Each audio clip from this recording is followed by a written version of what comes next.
Welcome to one more of the Premier Project podcast where we discuss the best ways to implement the multi-actor approach during the project proposal writing stage. My name is Mitjals Grimic. Our guests for today are Jon Woning and Hanne Korman from ILVO. Hi Jon. Hello.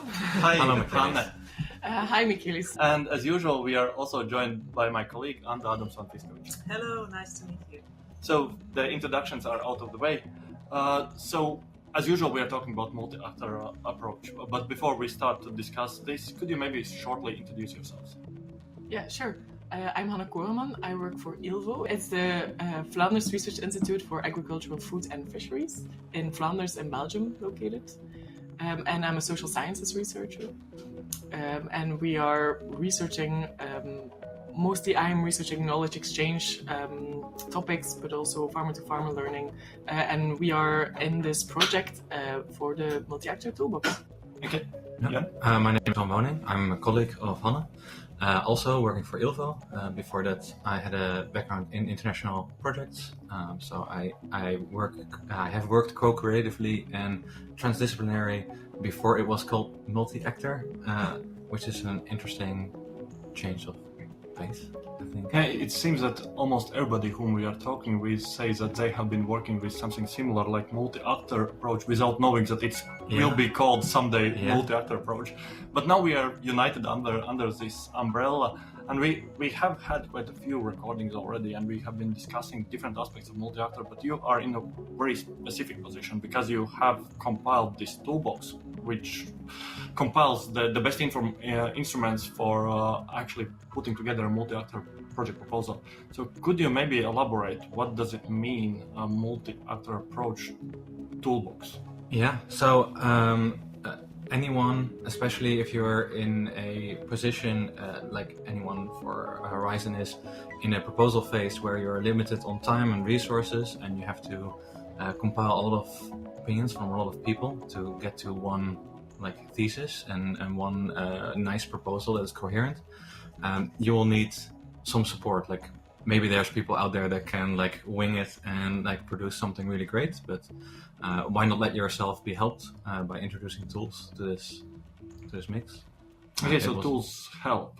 It saves you time, it saves you thing, and you get a better result in the end. So that's what a tool is for. Yeah. Okay, but internet is full of tools, and you can basically, if you are good at searching in Google or ChatGPT, you probably will find something. So I wonder, is multi-actor approach so different that you need something very specific? I think, of course, you can find very good tools on the internet. We really want to help that process be as efficient as possible, because we all know in this process of writing a proposal, nobody actually has the time to do it decently.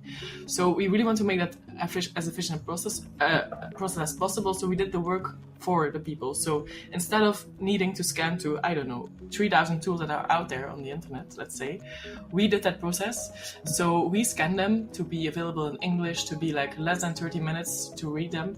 And we also score them on multi-actor skills. So you really have these tools there in this toolbox that are actually the most relevant, that will actually help you, and not needing you to read 20 tools before you find the right one. So I think we scanned through 1,400 tools, and now we end up at 110, and then we comprise those into 42, let's say, clusters. 1,400 it's a massive pile of tools. I mean, everyone is welcome to do that work themselves, right, in their proposal phase, and I wish them a lot of fun, but it is tedious to find the right tool.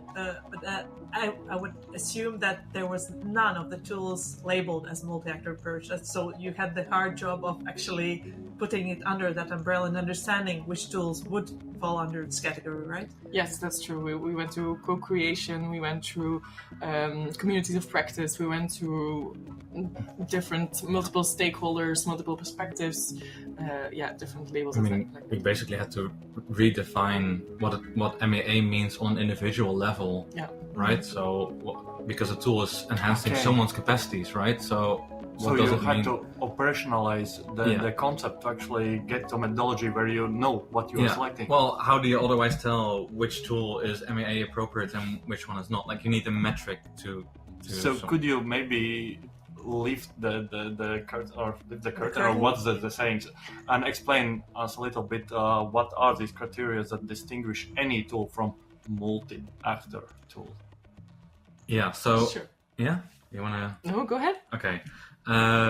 So in the process of finding out what the most frequently asked questions are by practitioners and that kind of stuff, we collected a ton of data, and we used also your nice work to produce 9 MAA skills, and they range from being aware that different organizations have different limitations and being able to work with that, to being like capable of working in a digital environment, because of course like a European project is not any kind of project that you do in a physical space in one location. It is a diaspora of like effort across Europe, so you need to have that interface. So Also working with different professional backgrounds, Yeah. Also being very transparent about your goals and your agenda and what is going to be in the project and what is not going to be there, and also being very aware of the user groups that around you.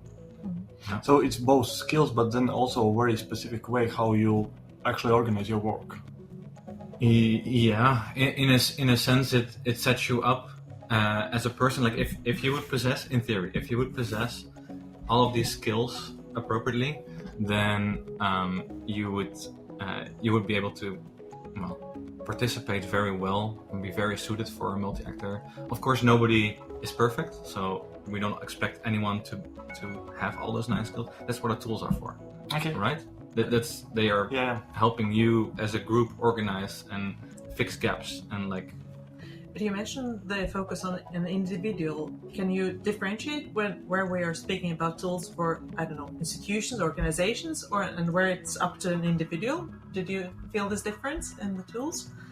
I mean, the tools will be used by individuals, even if they're part of an organization or not. So we really design it for one person looking for, I need this specific tool. Right. I mean, that person can be a coordinator Yeah. or a novice participant or a facilitator. That's perfectly fine. And you can, in the toolbox, you can just click the check mark and you will see a list specific for that category. But in the end, that person probably brings it to the consortium or does something individual with it. And there's tools for everyone, for every step there. I was wondering if you're basing this on specific skills needed for multi-actor approach, were there some gaps that you couldn't locate actually tools that would be appropriate for that? I think a very hard one was end user.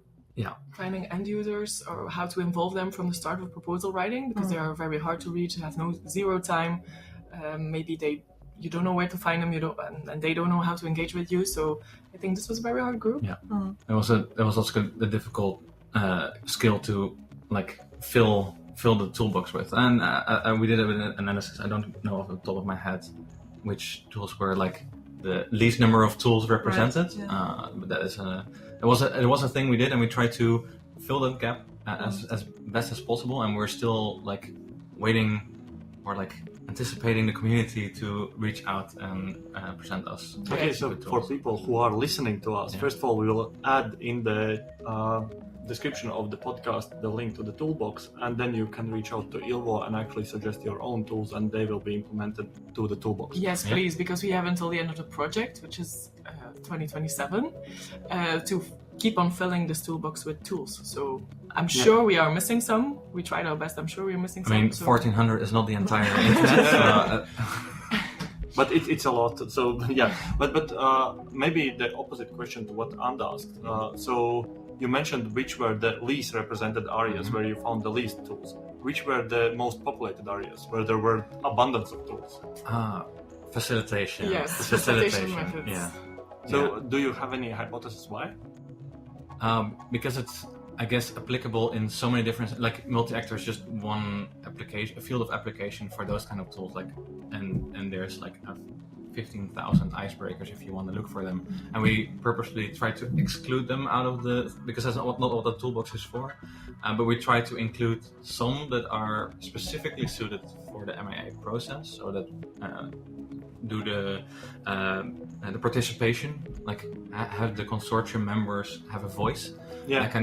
Those we include, and still then you have a ton of options. So I mean, it makes sense. I guess that there's a ton of them, but yeah, it was curious. Yeah. So I guess I'm not sure it's the lesson learned, but maybe something that people can take away is that there will be areas where you can find support much more easy, but then there are areas where it's harder, but still there are things. So visit the toolbox or do your own research, and probably you'll find some help. But maybe looking at the whole 1400 that you assessed, do you have any now assessment what makes a good tool and what makes a bad tool? A tool is only valuable in the right context. So we specifically looked for MAA appropriate like support. So that the tool should support any specific aspect of the MAA. That's where the 9 skills are for. So, in that sense, we can now recognize which tools do that well.